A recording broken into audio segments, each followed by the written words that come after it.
Now, I wish I had a better image to show you how Lupin was drawn during that time. The whole animation team of Star of the Giants, an epic baseball manga, produced Lupin III.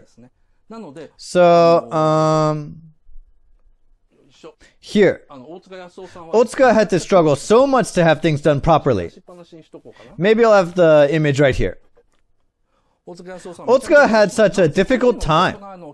Because the animators had been drawing baseball players until recently, they drew everyone with good postures. So Otsuka had to instruct them how he needed to stand. Lupin was supposed to stand leaning on one foot, like diagonally. Without his instructions, Lupin always ended up standing like an athlete. Otsuka was like, no, make him look softer like a jellyfish. When he sits, he doesn't sit straight. Make him slack every single time. He explained that over and over to the animators. So it was a lot of work, but finally Lupin III started on TV.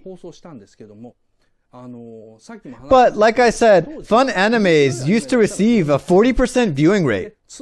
Even boring animes at least earn 20%. Now guess the number of Lupin's first episode. 9%, which dropped and dropped every episode until it was 6%.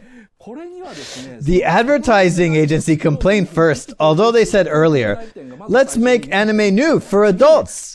Next, Asada Ame saw it as well, and they complained too. So they called Osumi to hold a response meeting.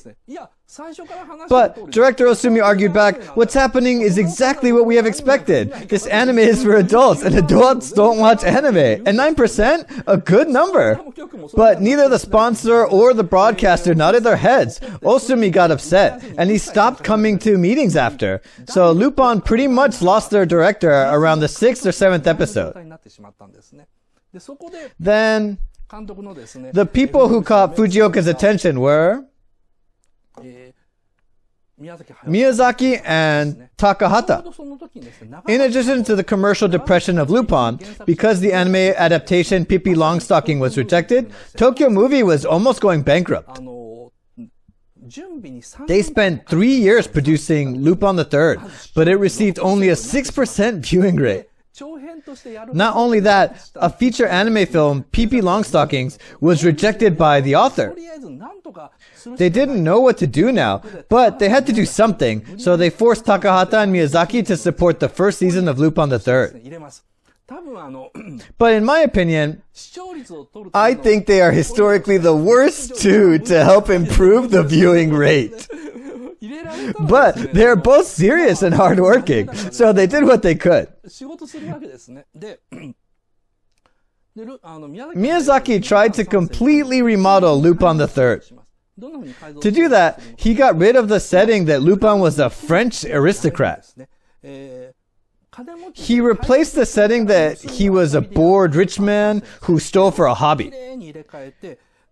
Now, he was a poor Italian man who always goggled his eyes, looking for fun. It was a drastic change from French aristocrat to poor Italian man. Now, the car Lupin drove during that time, in the first season,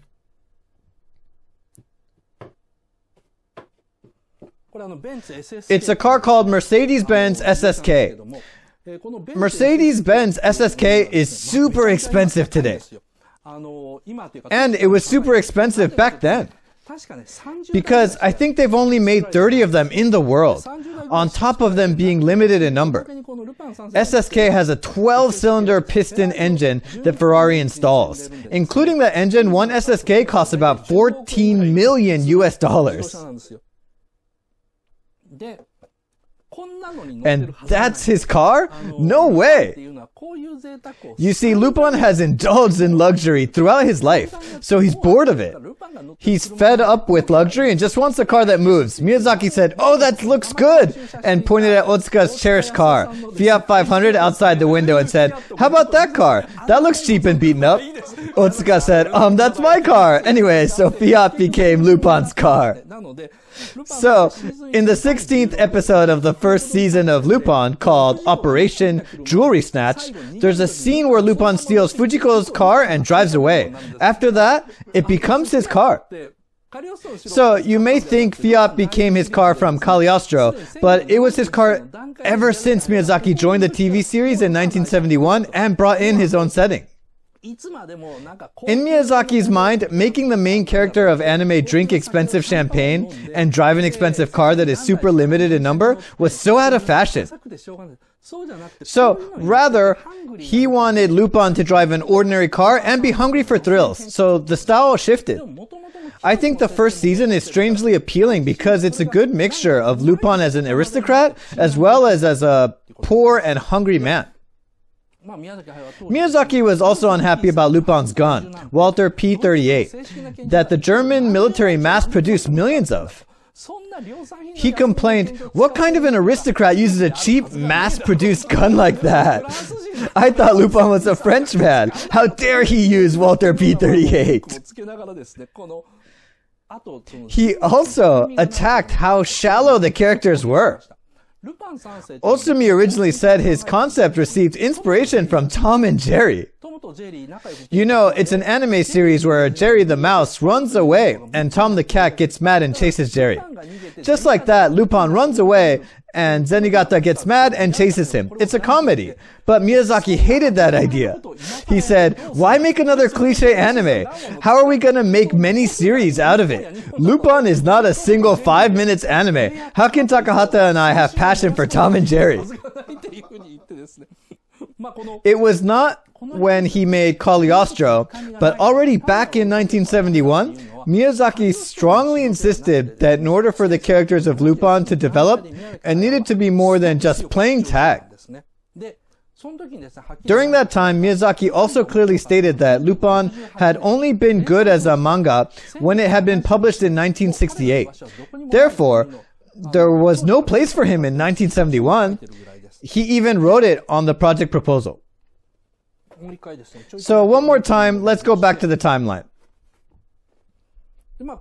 So after this, after Miyazaki joined to support Lupin in 1972 and 73, he joined the production of Panda Go Panda, then moved to Zuiyo and joined the production of Heidi, Girl of the Alps.